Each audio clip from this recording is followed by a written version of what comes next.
Hello, আসসালামু আলাইকুম। কেমন আছেন সবাই? আজকে পাউরুটি আর আলু দিয়ে একটা মজার নাস্তা বানাবো। আপনারা সম্পূর্ণ ভিডিও দেখতে থাকুন। দেখুন কতটা ইয়ামি। সকাল বিকালের নাস্তা হিসেবে বাচ্চাদের টিফিনে খুব সহজে বানিয়ে নেওয়া যায়। এভাবে খুব সহজে বানিয়ে নিতে পারবেন। আমি এখানে 2টা আলু খোসা ছাড়িয়ে ধুয়ে পরিষ্কার করে নিয়েছি। এবার একটা গ্রেটারের সাহায্যে আমি গ্রেট করে নিব। আলুগুলো গ্রেট করা হয়ে গেলে একটা বোলের মধ্যে নিয়ে নিয়েছি। পেঁয়াজ 3 টেবিল চামচ, কাঁচামরিচ 7-8টা, লাল মরিচের গুঁড়ো 1 চা চামচ, জিরা 1 চা চামচ, ম্যাগি মশলা 1 প্যাকেট, লবণ পরিমাণ মতো, কর্নফ্লাওয়ার 2 টেবিল চামচ, ময়দা 2 টেবিল চামচ দিয়ে দিয়েছি। এবার হাত দিয়ে ভালো করে মেখে নিব। এবার পাউরুটি নিয়েছি, আমি কেটে নিব। এরকম করে আমি কেটে নিয়েছি। এবার আমি হাত দিয়ে লাগিয়ে নিব।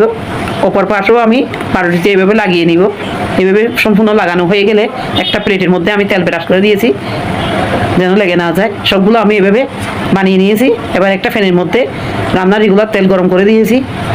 এবার ভেজে নিব। এখন উল্টিয়ে দিব। উল্টে পাল্টে আমি ভাজে নিয়েছি, উঠিয়ে নিব। উঠানো হয়ে গেলে আর বাকিগুলো আমি ভেজে নিচ্ছি। এগুলো ভাজা হয়ে গিয়েছে। এবার একটা প্লেটের মধ্যে আমি নিয়ে নিচ্ছি। কতটা লোভনীয় হয়েছে, খেতে অসাধারণ হয়। এভাবে খুব সহজে আপনারা বানিয়ে নিতে পারবেন। আশা করি আপনাদের ভালো লাগবে। ভিডিও ভালো লাগলে লাইক, শেয়ার, ফলো করবেন। ইউটিউব থেকে দেখলে সাবস্ক্রাইব করবেন। আশা করি সবাই ভালো থাকবে।